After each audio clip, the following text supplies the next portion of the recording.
90.3 KEXP, you're listening to Audio Oasis, the Northwest Music Show. My name is Sharlese. I am the host, and I am pleased to present to you Newaxeyes on KEXP.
You've been listening to live music by Newaxeyes here on Audio Oasis on KEXP, and they performed 2 unreleased songs and 2 new songs from the new album Black Facts that just actually it came out. We are in the future because your release show was yesterday and it is Saturday, and so that was epic, dynamic. Just watching you all and just listening to the album and stuff. I hear all these different styles of music. I feel like you guys all probably listen to all these different styles, and you come together and make this really great band, and it's wonderful. Thank you. So it was really hard for me to believe that this is your debut album because I feel like I've been hearing about Newaxeyes for so long. So 5 years? Yeah. Well, there's a few reasons for that. We got together probably first in early 2013, and for a long time, I think we were just developing our sound, and that occupied maybe the first year as we did a lot of sort of smaller scale collaborations with different artists and sometimes movement artists and installation people, and kind of that was the sort of gestation period. But then, since then, we did a lot of other sort of larger scale stuff. We scored a film, and we did a couple other installation type pieces, and we've just played a ton of shows. And then the other thing is that the album was actually recorded 2 years ago, and so it's just sort of taken this long for us to find the right home for it. And in the meantime, we've been writing a lot more, and that's just sort of the way that these things go. Is they can take a long time. Yeah. You all are different types of artists. And that's another thing that really makes the band special, I think. And I wanted to find out, did you all come from Cornish? 3 of us did, yeah. And that's how you met? Yeah, primarily. So Will over here was the only music major at Cornish. I went for graphic design, for visual design. Tyler over there was a photography major. And then Brett was just friends with all of our friends, and he hung out. Brett lived in the dorm for the first year, I think. Brett would come to classes sometimes, even though he wasn't exactly matriculated. He just fit right in. Yeah, totally. Yeah. I wanted to ask about the really cool Facebook banner that you have up on your band page right now. Did one of you create that? Yeah, so I do a lot of the band's visual stuff. And I like to muck around in 3D. Yeah. And we kind of created a visual language for Black Facts for the album, which involved these kind of chrome, slimy things that I had developed. And so we kind of used those as totems throughout the packaging of the record and in all of the videos and stuff. It's kind of this like corollary to the music, this kind of visual alien slime world. Yeah. And that brings us into my question about Alien. Yeah. You guys scored a film for Puget Soundtrack, which is one of my favorite things that Northwest Film Forum does. Thank you. And it got released. And I just watching the band and hearing the music, it's so cinematic. I wanted to find out, what was the process of putting the score together for the film? Sure. Well, we basically spent I think the first month just analyzing the film and sort of identifying the central themes of the movie, and then writing musical material based on that. So yeah, we spent quite a long time just sort of digging into the film itself, and then we created kind of three. There's like three forces in that film. There's the protagonist, which is the humans. Hypothetically, it doesn't turn out to be that way. There's like the humans. There's the artificial intelligence, which is Ash, the character Ash in the movie, and then there's the xenomorph. And so we sort of created three musical worlds and motifs that sort of emerged throughout it, and that gave us a sort of girder to create a composition, like a 2-hour-long composition. Do you think that it had influence on Black Facts?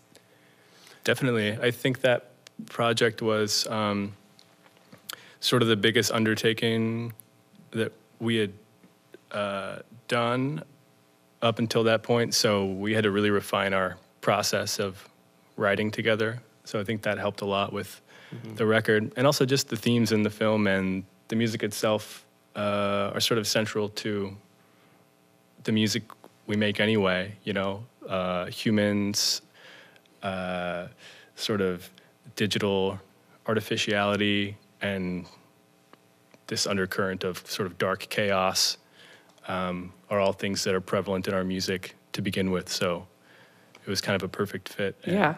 And the bones of, actually, the last song on the record is called Snowden, kind of arbitrarily, but the bones of that song actually were directly from that score. So if you ever, if anybody ever has occasion to listen to a 2-hour soundtrack, then they'll hear a lot of what became our song Snowden on the record.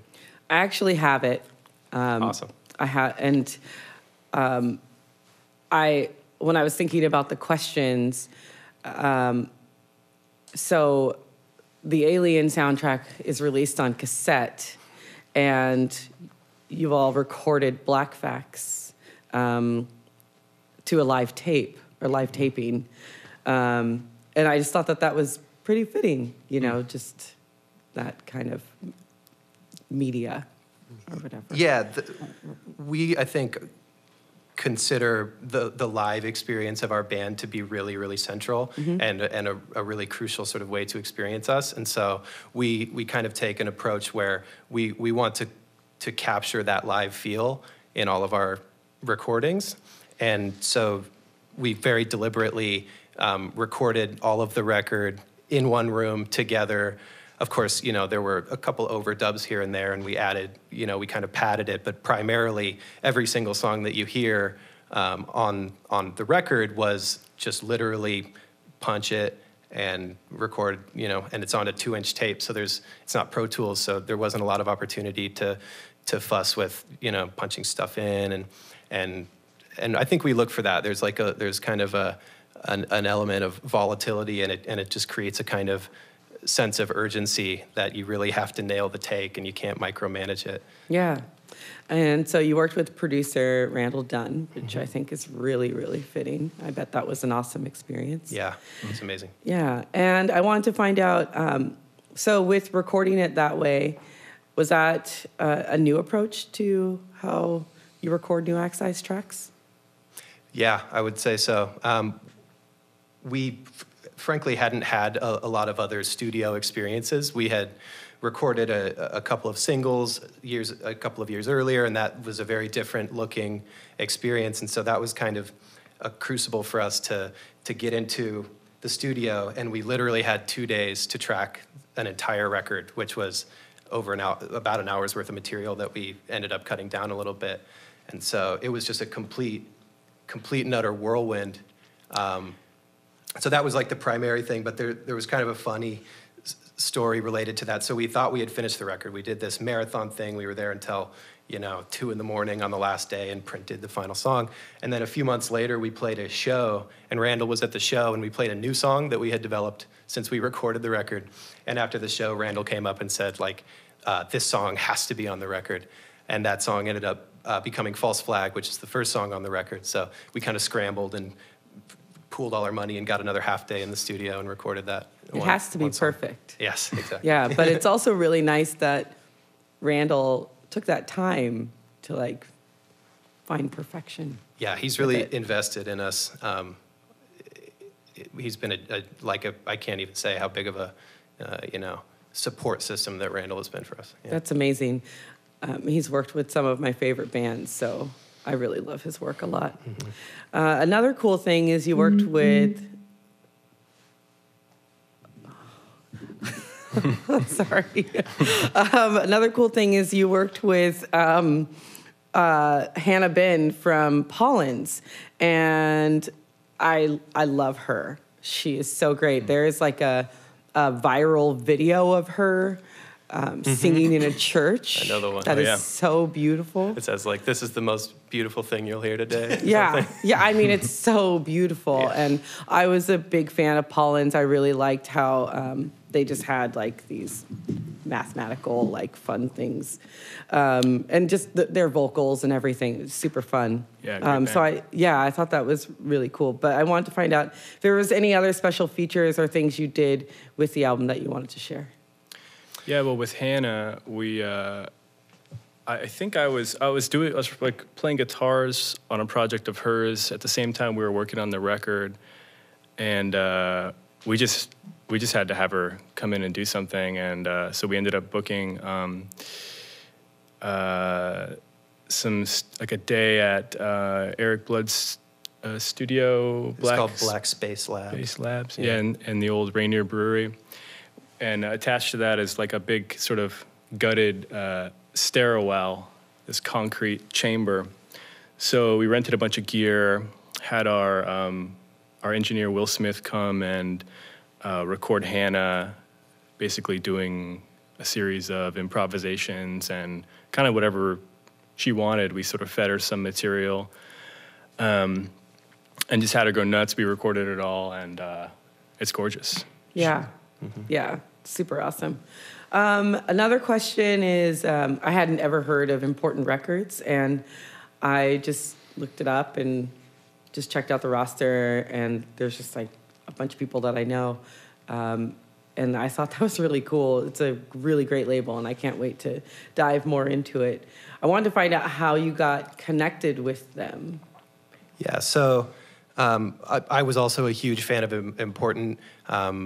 I worked at a record store for a bunch of years, and anytime there was an important release, it felt important, and I always made sure that I grabbed it, and I remember like years ago it expanding my mind, but that's neither here nor there.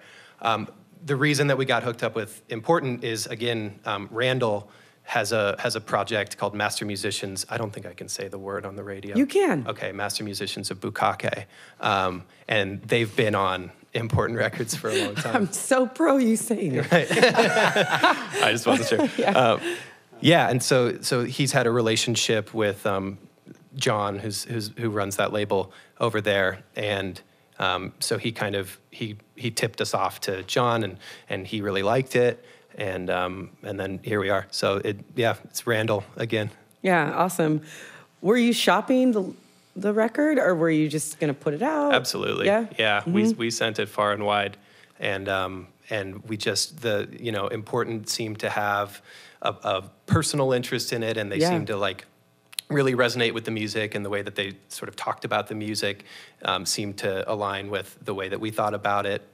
And then, as you said, if you just look at the roster, it's like deeply exploratory stuff. It's sort of genreless. It doesn't have a niche, which I think we were really compelled by, because we thought that would give us a pretty broad audience of just people who just like to listen and who just want to hear new sounds, as opposed to a label that was well known for electronic, which is one thing we do, or rock music, which is another component, and just we sort of wanted something that was a little agnostic. Yeah. In that regard.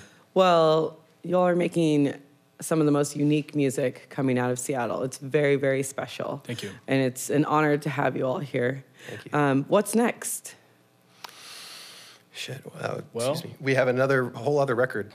Yeah, we've got almost 2 records written, pretty close to ready to record. So that's what we'll be doing this year, recording a bunch and focusing on hitting the road. We'll be announcing a May tour shortly, so people can check our social media for that.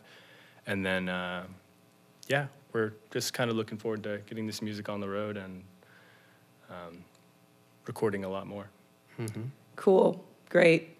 I also wanted to just plug one person that played your release, Tenguyan. Tenguyan. Yeah, I found out about him through you all, like just looking at another show that you had played. Yes. In the past now, Tenguyan will have opened for our release party. Yeah. It's a close friend of ours. Yeah, I just want to just plug that. Totally. Also making really unique, great music. Yeah, Check it out. We played a show at his house, and that was his debut show. This was like a couple months ago, and that set that he did was sort of mind-blowing. So Yeah. It blew my mind. It was amazing. Yeah. Dan's whole vibe is awesome. Yeah, awesome. Well, thank you very, very much for coming to the show. Thank you so much for having us. You've been listening to Newaxeyes here on Audio Oasis 90.3 KEXP, Seattle.